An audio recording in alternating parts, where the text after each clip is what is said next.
Hello students, light chapter का ये 9th video है और आज हम पढ़ेंगे लॉज ऑफ रिफ्रैक्शन। पिछला जो वीडियो था उसमें हमने रिफ्रैक्शन ऑफ लाइट पढ़ा था, देन हमने रिफ्रैक्टिव इंडेक्स पढ़ा था। आज हम पढ़ेंगे लॉज ऑफ रिफ्रैक्शन। यानी जो रिफ्रैक्शन हमने पढ़ा था उसके हम लॉज पढ़ेंगे। ठीक है, रिफ्रैक्शन मैंने आपको बताया था कि जब भी कोई लाइट रे एक मीडियम से ट्रैवल कर रहा हो, उस मीडियम से ट्रैवल करने के बाद अगर वो किसी दूसरे मीडियम में जाता है तो वो लाइट का पाथ थोड़ा सा बेंड हो जाता है, उसको हम कहते हैं रिफ्रैक्शन। आज हम पढ़ेंगे उस रिफ्रैक्शन के लॉज।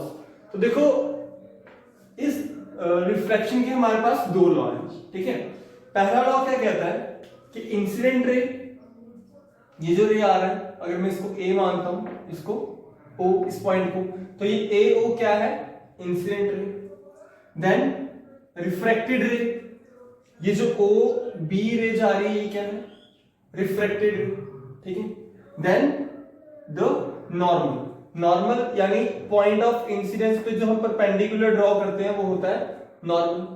तो इंसिडेंट रे, रिफ्रैक्टेड रे और नॉर्मल, ये तीनों कहां लाई करती है? In the same plane. यानी जैसा हमारा रिफ्लेक्शन में पहला लॉ था वैसा ही हमारा रिफ्रैक्शन में पहला लॉ है। सिर्फ हमने रिफ्लेक्टेड रे की जगह क्या लिखना है? रिफ्रैक्टेड रे। वहां पे रिफ्लेक्शन था, यहां पे रिफ्रैक्शन है। ठीक है, दूसरा लॉ क्या कहता है? Ratio of sine of angle of incidence, ठीक है, to the sine of angle of refraction is constant. यानी कि that is sine i upon sine r is equal to constant. यानी अगर आप एंगल आई की साइन वैल्यू निकालते हो, ठीक है, आई एंगल की आप साइन वैल्यू निकालते हो और आर की भी साइन वैल्यू निकालते हो, दोनों का रेशियो करते हो तो वो हमेशा एक कांस्टेंट वैल्यू आएगी। ठीक है, for the given pair of media. जैसे ग्लास और एयर ले लो, ये ग्लास है, ये एयर, तो वैसे उनकी जो रेशियो होगी वो हमेशा क्या आएगी? कांस्टेंट आएगी। ठीक है, देखो ये जो sine i by sine r होता है ये किसके इक्वल होता है? कांस्टेंट के इक्वल। और इस कांस्टेंट को ही हम क्या बोलते हैं? दिस कांस्टेंट इज कॉल्ड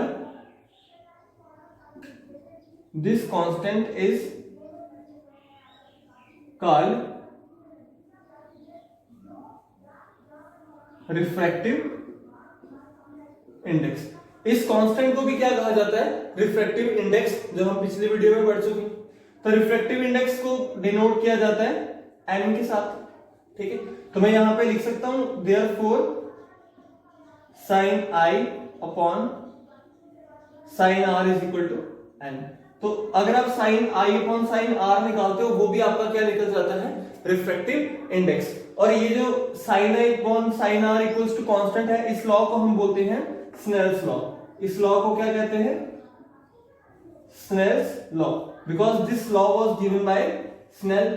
ठीक है, so this law is also the second law of refraction is also called as Snell's law। यानी रिफ्रैक्शन का जो सेकंड लॉ है उसको हम स्नेल्स लॉ भी कहते हैं। ठीक है, तो दो लॉ थे रिफ्लेक्शन के। पहला लॉ क्या था? इंसिडेंट रे, रिफ्रैक्टेड रे और नॉर्मल तीनों एक ही प्लेन के ऊपर लाई करेंगे। और दूसरा लॉ क्या था कि अगर आप रेशियो लेते हो sign i upon sine are की, वो हमेशा क्या आती है? कांस्टेंट आती है। और वो कांस्टेंट किसके इक्वल होता है? रिफ्रैक्टिव इंडेक्स के इक्वल। ठीक है, तो ये रिफ्रैक्शन के दो लॉज हैं। इसके बाद थोड़ा सा हम देखते हैं, अगर आपके पास एक रेक्टेंगुलर ग्लास प्रिज्म दे दिया जाए तो उसमें रिफ्रैक्शन कैसे होता है? ठीक है, ये आपका प्रैक्टिकल भी है। ठीक है, कभी कभी एग्जाम में भी पूछ लेते हैं कि एक्सपेरिमेंटली बताओ। मान लो आपके पास एक रेक्टेंगुलर ग्लास प्रिज्म है। ठीक है, this is a rectangular glass prism.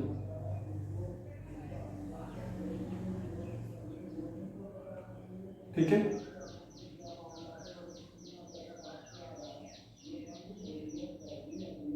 ये एक रेक्टेंगुलर ग्लास प्रिज्म है आपके पास। यहां से एक रे ऑफ लाइट फॉल करती है इसके ऊपर, तो ये कौन सी होती है? Incident ray. ठीक है, ये रे ऑफ लाइट जब इसमें से एंटर करेगी तो ये इसका पाथ जो होगा थोड़ा सा बेंड हो जाएगा, ठीक है, क्या हो जाएगा, थोड़ा सा बेंड। मैं यहां पे नॉर्मल ड्रॉ कर देता हूं, ये नॉर्मल है, ये बन गया एंगल ऑफ इंसिडेंस और ये बन गया एंगल ऑफ रिफ्लेक्शन। तो देखो ये थी एयर और ये है ग्लास। एयर जो होता है वो एक रेयर मीडियम होता है ना, उसकी डेंसिटी कम होती है, और ग्लास जो है वो डेंसर मीडियम। ग्लास क्या है, डेंसर मीडियम। तो जब भी इंसिडेंट रे का मीडियम चेंज हुआ, जब वो रेयर से डेंसर में जाती है, तो ये रे जो होती है इट बेंड्स टुवर्ड नॉर्मल। देखो किसकी तरफ बेंड हुई है, नॉर्मल की तरफ। अब जब ये डेंसर से वापस रेयर में जाएगी, यानी वापस कहां जाएगी, एयर में, तो it will go away from the normal. ये क्या हो जाएगी, अवे फ्रॉम द नॉर्मल, ठीक है। ये होती है इमर्जेंट रे। दिस रे इज कॉल्ड इमर्जेंट रे। अगर मैं यहां पे फिर से एक नॉर्मल बनाता हूं,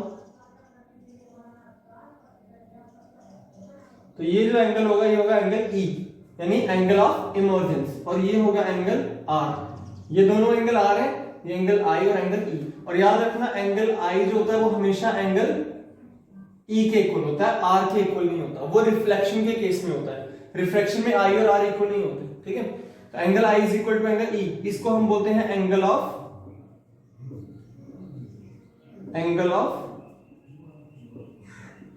इमर्जेंस, ठीक है। तो this is the refraction through glass prism. देखो यहां से अगर हम देखें, ये रे अगर ये प्रिज्म इसके रास्ते में नहीं होता, ये ग्लास स्लैब इसके रास्ते में नहीं होती, तो ये रे कुछ ऐसे जाती, ठीक है, अगर ये ग्लास स्लैब नहीं होता। लेकिन इस ग्लास स्लैब के होने की वजह से इस रे का पाथ चेंज हो गया, ये रे थोड़ी सी बेंड हो गई, है ना। तो ये रे ने एक्चुअल पाथ ट्रेवल किया, ठीक है, ये पाथ रे ने ट्रेवल किया। बट अगर ये प्रिज्म नहीं होता तो रे ये पाथ ट्रेवल करती, ठीक है। तो एक्चुअल पाथ ये होता है इसका, ये जो है ये डेविएटेड पाथ है, ठीक है ना। इसमें लाइट क्या होगी, बेंड होगी, तो ये डेविएटेड पाथ है। अब याद रखना एक्चुअल पाथ और डेविएटेड पाथ के बीच का जो डिस्टेंस होता है, मैं एक्स के साथ इसको डिनोट कर रहा हूं, इसको हम कहते हैं लेटरल डिस्प्लेसमेंट। इसको कहते हैं लेटरल डिस्प्लेसमेंट, यानी रे कितना बेंड हुआ, कितने डिस्टेंस से वो डेविएट हुआ, ठीक है, that is called lateral displacement. कभी कभी एग्जाम में क्वेश्चन पूछा जाता है कि लेटरल डिस्प्लेसमेंट क्या होता है, तो it is the distance between the actual path of light and the deviated path of light, ठीक है। और याद रखना ये दोनों पाथ आपस में पैरेलल होते हैं, ठीक है, ये दोनों पाथ आपस में पैरेलल होते हैं। इसको आप एक्सपेरिमेंटली भी करोगे लैब में। देन ये हो गया रिफ्रैक्शन थ्रू, ये क्या था, रिफ्रैक्शन थ्रू रेक्टेंगुलर प्रिज्म, ठीक है। रेक्टेंगुलर प्रिज्म से रिफ्रैक्शन कैसे होता है ये बता दिया आपको, इंसिडेंट रे, रिफ्रैक्टेड रे और emergent ray. Angle i will be equal to angle e, यानी angle of incidence is equal to angle of emergence, ठीक है। अब इसमें एक दो एप्लीकेशंस मैं आपको बता देता हूं रिफ्रैक्शन ऑफ लाइट की, ठीक है। रिफ्रैक्शन ऑफ लाइट, इसकी क्या बता देता हूं मैं आपको, इसकी एप्लीकेशंस बता देता हूं थोड़ी सी, कि ये कहां कहां आपको रिफ्रैक्शन कहां कहां देखते हो आप अपनी डेली लाइफ में। तो कॉमन एग्जांपल्स हैं, ठीक है, applications of refraction of light. देखो कभी कभी हम देखते हैं, हम किसी ग्लास के अंदर पेंसिल डालते हैं तो हमें लगता है वो पेंसिल बेंड है ना। अगर आप एक ग्लास लेते हो, सॉरी टम्बलर लेते हो जो ग्लास का बना हुआ हो, उस ग्लास के टम्बलर में जब आप एक पेंसिल डालते हो या पेन डालते हो तो आपको थोड़ा सा बेंड नजर आता है, ठीक है। या आप कभी किसी कंटेनर के अंदर, ग्लास कंटेनर के अंदर कभी कोई कॉइन डाल देते हो तो वो कॉइन हमें ऐसा लगता है कि थोड़ा सा जो है वो रेज्ड है, यानी थोड़ा सा ऊपर है वो, ऐसे नहीं लगता कि वो बॉटम में, ऐसा लगता है थोड़ा सा रेज्ड है वो। देखो ऐसा होता है क्यों है, मैं यहां पे बनाता हूं, ये एक कंटेनर ले लिया मैंने, ठीक है। देखो इस कंटेनर के अंदर मैंने डाल दी एक पेंसिल,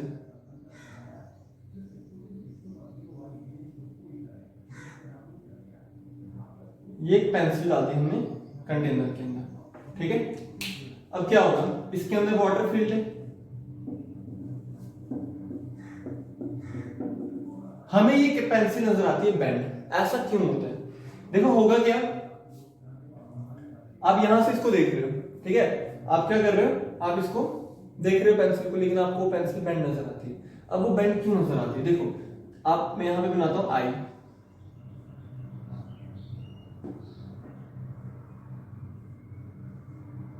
ठीक है, आप यहां से देख रहे हो, देखो यहां से क्या होगा, यहां से रे आएगी,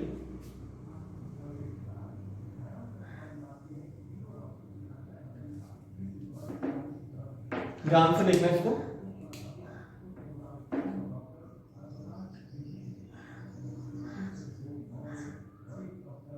यहां से आई से रे आ रही है, ठीक है, तो ये रे यहां से क्या होगी, बैंड हो जाएगी, रे क्या हो जाएगी, बैंड, क्योंकि रेयर से डेंसर मीडियम में आ रही है। अभी हमने देखा रिफ्रैक्शन होगा। मैं एक और रे लेता हूं, ये भी रे आती है, ठीक है,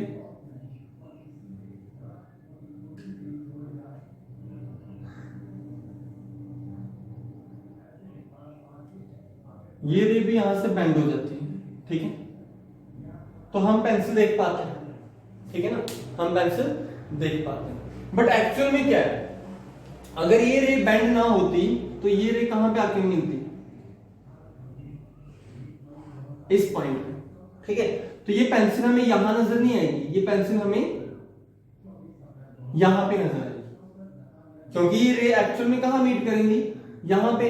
अगर वो बेंड ना हो तो पेंसिल हमें यहां की बजाय कहां नजर आएगी, ऊपर। इसलिए जब भी हम कोई पेंसिल डिप करते हैं पानी के अंदर, तो वो पेंसिल थोड़ी सी रेज्ड नजर आती है, ठीक है। ऐसे ही कॉइन के साथ होता है।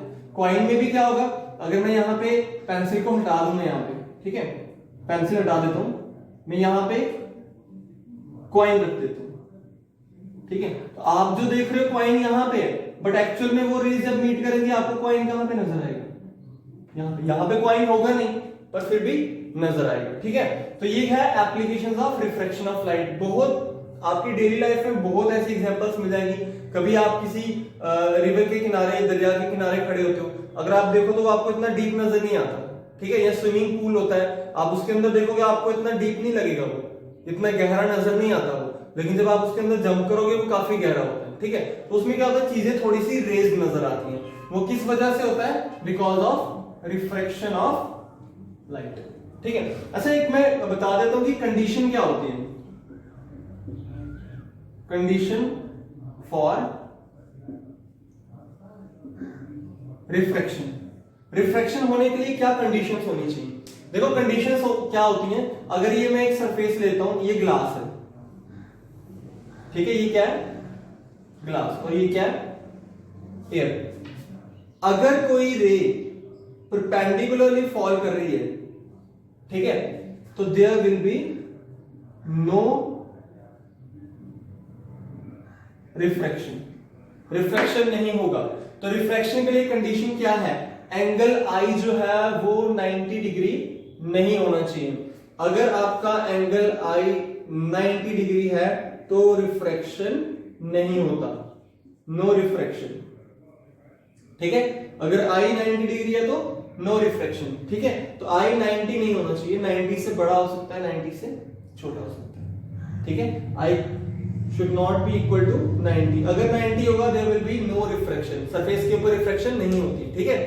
क्योंकि अगर आप कॉइन पानी के अंदर डालोगे ना, परपेंडिकुलरली उसको देखोगे तो ऐसा नहीं लगेगा आपको, ठीक है, रिफ्रैक्शन नहीं होगी ना, लाइट रेज रिफ्लेक्ट नहीं करेंगे। रिफ्रैक्शन तभी होगा अगर एंगल 90 से थोड़ा सा आगे पीछे हो जाए, ठीक है।